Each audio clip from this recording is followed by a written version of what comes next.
Oi, gente, tudo bom? Mais um Sexos Virtual. Eu sou o professor Helder, vocês já me conhecem, e hoje eu vou conversar com o Moser, que é o doutorando dos sexos, que vocês já conhecem também.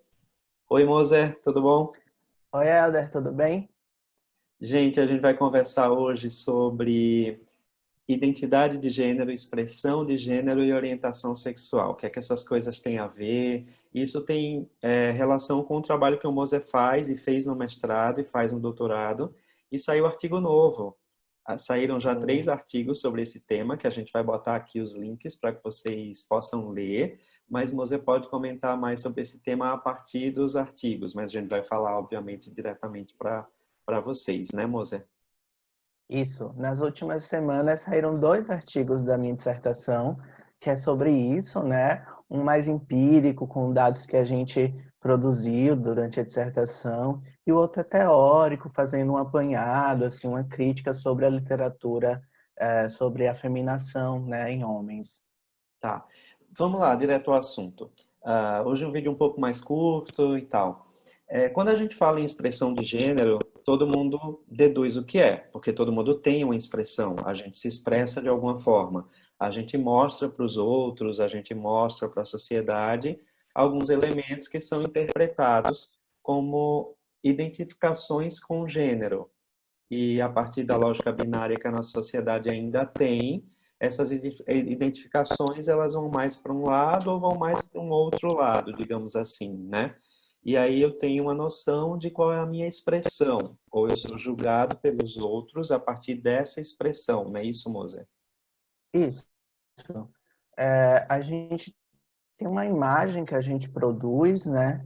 E essa imagem é o que está relacionado a essa expressão de gênero. E aí vão desde os aspectos mais peculiares até coisas que a gente nem percebe, né? A forma como a gente anda, o tipo de roupa que a gente escolhe, a forma como a gente se posiciona, o tipo de interesse que a gente tem, o tipo de ambiente que a gente frequenta, os nossos gestuais, a nossa forma de andar. Então, tudo isso junto formula, né, a nossa expressão de gênero.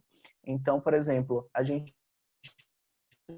não pensa que os lugares que a nossa expressão de gênero, mas as pessoas, a sociedade faz leituras disso, né? Então, assim, se você se cadastra num streaming desses e coloca lá que você é do gênero feminino, a primeira recomendação para você não vai ser um filme de ação, não vai ser um filme com aventura, né? Ele deduz que por ser o gênero feminino, seus interesses vão ser em comédia romântica, em drama ou algo do tipo. Ou seja, essa nossa ideia relacionada à nossa expressão de gênero, identidade de gênero, ela está colada, ela está vinculada com uma série de produções culturais e sociais que já gera expectativas e papéis específicos para cada um desses gêneros dentro da lógica binária que a gente vive, né? Então, assim, existe uma expectativa sobre o que eu vou desempenhar quando eu expresso algo relacionado a certo papel de gênero. Você deu um ótimo exemplo quando a gente se cadastra lá e perguntam masculino, feminino. Por que perguntam isso, né? Porque já tem um pacote esperado do que é que acreditam que gosta alguém que se identifica como masculino e como feminino. Mas isso tem muito a ver também quando a gente, principalmente quando fala em expressão, né? Dos elementos e dos sinais que a gente dá no dia a dia. Eu lembro que recentemente houve um debate muito forte no campo da moda sobre uma moda que não reforçasse esses padrões de gênero, ou peças que seriam, entre aspas, as empresas de moda chamaram de unissex. E isso foi um debate interessante, que não colou muito. As pessoas ainda se vinculam a padrões que estão dentro da lógica binária, né? A gente ainda tem um construto social, cultural, muito forte em relação a esses padrões, né? E aí, quem não se encaixa tem sofrido.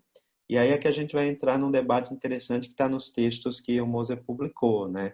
Como é que a confrontação ou a não adequação, que não gosto muito da palavra adequação, a esse padrão esperado provoca uma reação externa, né? e como existe uma confusão entre a identidade e a expressão de gênero e a orientação sexual, porque as pessoas vinculam uma coisa à outra e faz deduções sobre orientação sexual a partir da expressão de gênero. E tem uma longa história porque que isso se formou, né, Moser?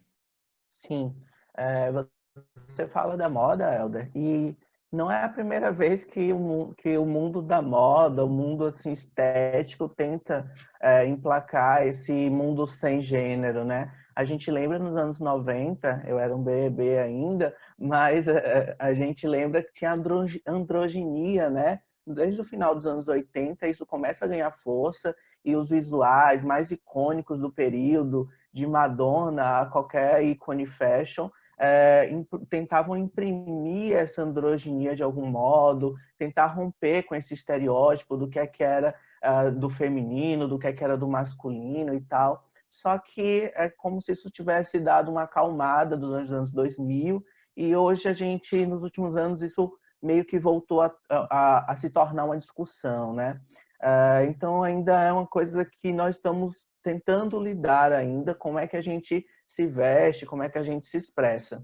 E a própria Judith Butler, né, como você falou, ela também já trazia, né, nos textos dela essa ideia de que a nossa sociedade ela é muito pautada numa suposta continuidade entre orientação sexual, gênero e expressão de gênero. É como se existisse uma orientação sexual própria de ser homem, uma expressão de gênero própria de ser homem, né? E o mesmo para mulheres, né? Então, só que na verdade não funciona bem assim. São características distintas do sujeito e que são interdependentes, né? A orientação sexual não produz a expressão de gênero e nem a expressão de gênero produz a orientação sexual. Então, assim, se a gente pensa em como as pessoas se organizam na sociedade, de como elas se colocam para o mundo, elas não estão necessariamente tentando refletir a sua orientação sexual. Quem nunca teve aquela surpresa de que, eita, ele é gay, nem parece, né? Essa frase é bem famosa. O que é que significa esse não parece, né? Significa que a expressão de gênero é uma expressão de gênero igual a de outros homens heterossexuais, né? Então as pessoas não esperavam. Por quê? Porque a gente criou uma expectativa social de que é a expressão de gênero que vai dar certeza para a gente de qual a orientação sexual daquela pessoa. A gente espera que, olhando, a gente consiga deduzir a orientação sexual. Até porque a gente espera que o corpo da gente, né, carregue toda a verdade sobre a gente, mas isso é utópico, isso é absurdo. O corpo da gente é o corpo, é uma expressão, e ele não consegue dar certezas, não consegue dar os parâmetros corretos para a nossa subjetividade, para a nossa identidade, né? Então, ele é um aspecto identitário, mas não é aquele que centraliza todos os aspectos que a gente carrega. E aí, Helder, em relação à orientação sexual, a gente tem, pelo menos aqui no Brasil, ainda uma dificuldade de separar essas casinhas, né? Orientação sexual, aquilo que eu desejo, quem eu desejo, e expressão de gênero é aquilo que eu expresso, é a forma como eu me mostro para o mundo, a forma como o mundo me enxerga. Então, apesar de a gente ainda confundir muito essas classificações, elas não necessariamente são produtoras uma da outra, né? E é importante que a gente reforce isso para que a gente possa, de alguma forma, produzir ou tentar produzir alguma independência, né, para as pessoas, alguma autonomia para as pessoas se expressarem sem precisar ficar dando satisfação da sua orientação sexual. Porque Sim. esse é o problema. Sabe o que é interessante, Moisés, do que você está falando? É que essa vinculação, corpo, gênero, orientação sexual, que é colocada por vários autores, você citou Butler, tem outros autores que também tocam nesse assunto, é um debate que vem até de antes, né? Kinsey já falou disso. Isso colou, isso funcionou na lógica da nossa cultura, para o senso comum, de uma forma que se produziu essa tentativa de alinhamento, né, como se existisse uma lógica no desenvolvimento e na produção das sexualidades, e as pessoas se convencem de que as pistas que elas conseguem perceber nos outros, elas são pistas verdadeiras, e fazem deduções, e criam estereotipias, e também, a partir dessas estereotipias, criam preconceitos. Várias pessoas, inclusive, sofrem por isso, sofrem pelo julgamento realizado a partir dessas pistas culturais, ou sofrem pelo não alinhamento, por não atender a essa expectativa, né? E claro que há reações sobre isso. Todo mundo está envolvido nessa questão, mas falando sobre orientação sexual, no último texto que saiu ontem, que a gente publicou, tem um trecho interessante que eu queria chamar a atenção para o pessoal que vai ler, que fala o quanto houve uma reação, né, entendendo essa lógica da sociedade, como a sociedade usa isso para alimentar um preconceito.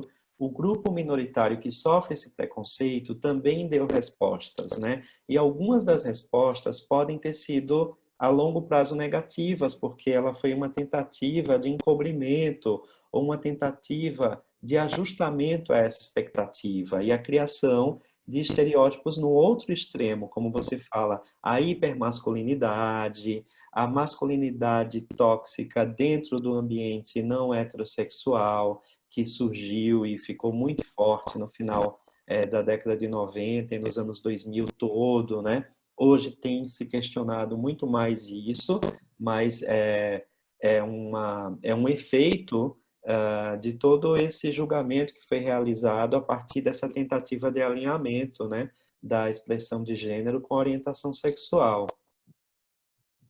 Se a gente pensa que a gente vai ser julgado pela forma como a gente expressa a nossa masculinidade, por exemplo, um homem gay, a forma como ele expressa a masculinidade dele, é a forma como ele vai ser julgado, a forma como ele vai ser lido pela sociedade, então parece um pouco lógico que a modulação dessa expressão de gênero possa dar um pouco mais de segurança, de estabilidade para ele, e a gente não está fazendo nenhuma conclusão brilhante em dizer isso, porque desde os anos 80, dos anos 70, que começou esse movimento dentro da própria comunidade gay, de produzir uma masculinidade que fosse aceitável socialmente, né, para esses homens gays. Então, só que nesse caminho se enveredou, como você falou, por consequências que não necessariamente foram positivas a longo prazo.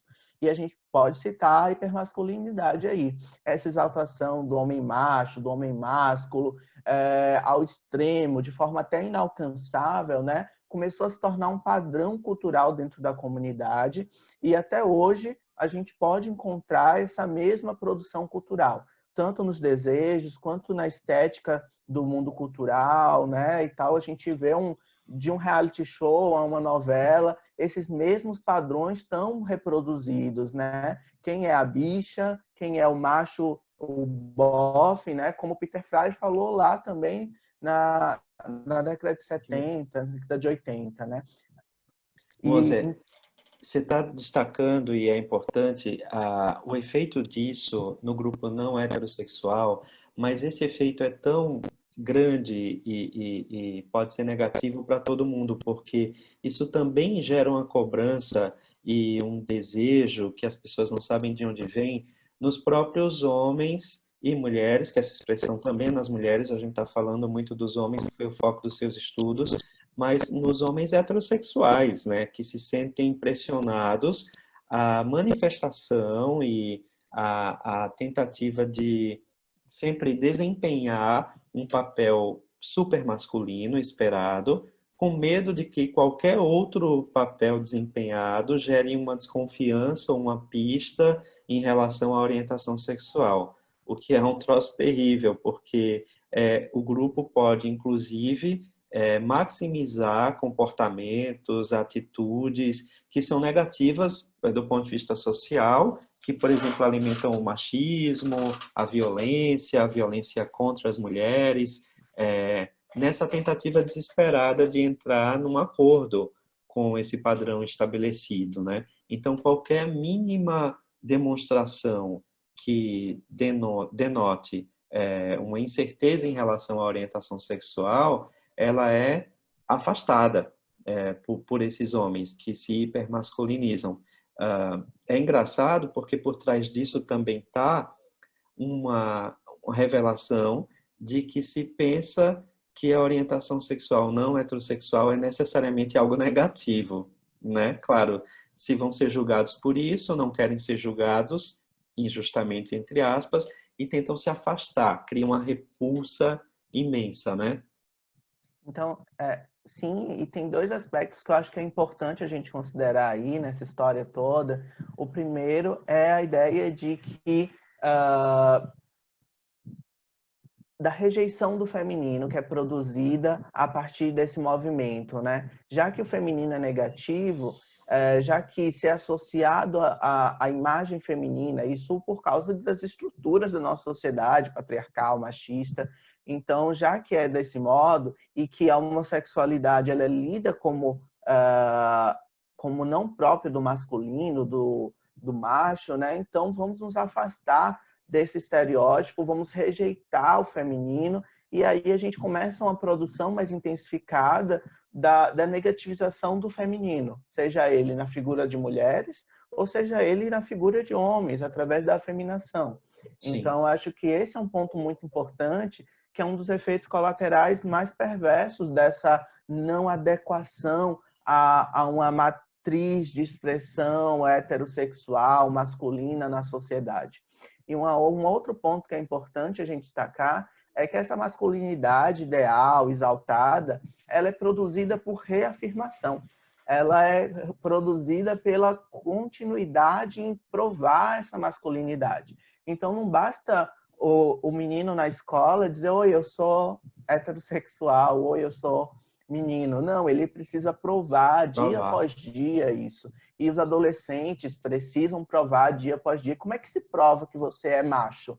Se prova, às vezes, indo para o extremo daquilo que é considerado masculino, que é a rejeição do feminino, que são atitudes machistas, que é um não cuidado, às vezes, com a própria higiene.